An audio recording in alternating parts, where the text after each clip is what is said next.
සුබ දවසක් කියලා ප්‍රාර්ථනා කරනවා. එක්තරා දවසක එක කොපි ෂොප් එකක් අයිති මිනිස්සෙක් බොහොම දුකෙන් ඉන්නවා. මේ දුකට හේතුව එයා බලාපොරොත්තු වෙච්ච තරමට මේ කොෆි අලෙවි වෙන්නේ නැහැ. ඉතින් මෙයා මෙහෙම දුකෙන් ඉන්නකොට මේ ෂොප් එකට එනවා ධනවත් ව්‍යාපාරිකයෙක්. ඉතින් මේ ව්‍යාපාරිකයා අහනවා මේ ෂොප් ඕනර්ගෙන් ඇයි මේ දුකෙන් ඉන්නේ කියලා. ඒතර එයා කියනවා මට මේ බලාපොරොත්තු වෙච්ච විදියට මට මේ කොෆි විකුණ ගන්න බෑ. ඒ නිසා මට අඩුම තරමේ මේකේ රෙන්ට් එකවත් ගෙවා ගන්න ක්‍රමයක් නැහැ කියලා කියනවා. ඒකයි මම දුකෙන් ඉන්නේ කියලා කියනවා.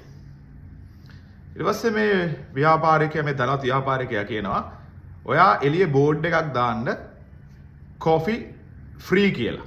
ඒ කියන්නේ නොමිලේ කොෆි ලබා දෙනවා කියලා. කෝපි නොමිලේ ලබා දෙනවා කියලා. ඊට පස්සේ මේ ෂොප් එකේ අයිතිකාරයා කියනවා අනේ සර් දැන්ටත් මම ගොඩක් පාඩු ලබලා ඉන්නේ. ඔබතුමා කියන දේ කරොත් මා විනාශ වෙලා යයි කියලා කියනවා. ඊට පස්සේ එයා කියනවා නෑ ඔයා ඒක කරන්න. ඊට පස්සේ අහනවා ඇයි මම ඒක කරන්න ඕනේ කියලා. ඒකට ව්‍යාපාරිකයා කියනවා ඔයා කෝෆි නොමිලේ දුන්නොත් ඒ කොෆි බොන්න මිනිස්සු කොෆි ෂොප් එකට එනවා. කොෆි ෂොප් එකට ඇවිල්ලා නිකන් ඉන්නේ නෑ. ඔයාගේ පේස්ට්‍රීස් බන්ස් ඒගොල්ලෝ මිලදී ගන්නවා. මොකද කොෆි එක නිකන් බොන්නේ නෑනේ. එතන තියෙන මොන හරි දෙයක් ඒගොල්ලෝ ආහාර මිලදී ගන්නවා. එතකොට ඔයාට කොෆි වලට වඩා ප්‍රමාණයක් ඒ ආහාර වලින් පේස්ට්‍රි බන් වලින් හොයන්න පුළුවන්.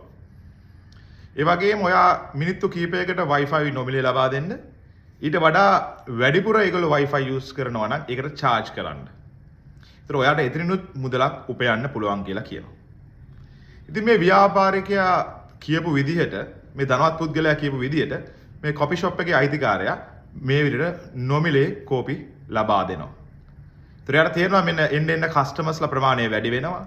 ඒගොල්ලෝ කෝපි බොන ගමන් අනිකුත් දේවල් මිලදී ගන්නවා, බන්, පේස්ට්‍රි වගේ දේවල් මිලදී ගන්නවා, Wi-Fi පාවිච්චි කරනවා. එයා බලාපොරොත්තු වුණාට වඩා ආදායමක් එයාට ලබා ගන්න පුළුවන් වෙනවා. ඒතර මේක තමයි ස්ටෝරි එක. ඒතර මේකෙන් ගන්න තියෙන පණිවිඩය තමයි අපි ව්‍යවසායකයෙක් විදියට ව්‍යාපාරිකයෙක් විදියට අපි නිර්මාණශීලී වුණොත් වෙනස් විදියට හිතුවොත් අපිට ඕනම ව්‍යාපාරයක් වෙනස් විදියට අපිට ඩිවලොප් කරගන්න හැකියාවක් තියෙනවා. ඒ වගේම තමයි අපිට ගොඩක් වෙලාවට සමහර සමාගම් සමහර දේවල් අපිට නොමිලේ ලබා දෙනවා. අපි කස්ටමර්ස්ලා විදියට නොමිලේ ගන්නවා. නමුත් ඒ නොමිලේ ලබා දීම තුල ඔවුන් ගොඩක් දේවල් උපයා ගන්නවා. ඒක සමහරවිට ඇඩ්වර්ටයිස්මන්ට්ස් වලින් වෙන්න පුළුවන්. ඒ සර්විස් එක අපි හොඳටම අත්දැක්කම අපි ඒක මිලදී ගන්න උත්සාහ කරනවා ඊළඟට පේයිඩ් වර්ෂන් එකක් විදියට. ඒතර ඒ වගේ දේවල් වලින් ව්‍යාපාර ගොඩක් දියුණු කරගන්නවා. ඒ නිසා අපිට දෙයක් නොමිලේ ලැබෙද්දී ඔබ හිතලා බලන්න එක පැත්තකින් කොහොමද ඒ දේ නොමිලේ ලැබෙන්නේ සහ ඒකෙන් ලබන ව්‍යාපාර ලාභ මොන වගේද කියලා. ඒ වගේම තමයි ඔබ ව්‍යවසායකයෙක් නම් නිර්මාණශීලී වෙන්න. ඒතර ඔබට පුළුවන් ඔබගේ ව්‍යාපාරය next level එකට අරගෙන යන්න. ඉතින් මේ වගේම වීඩියෝ එකකින් අපි ආයෙත් හම්බ වෙමු.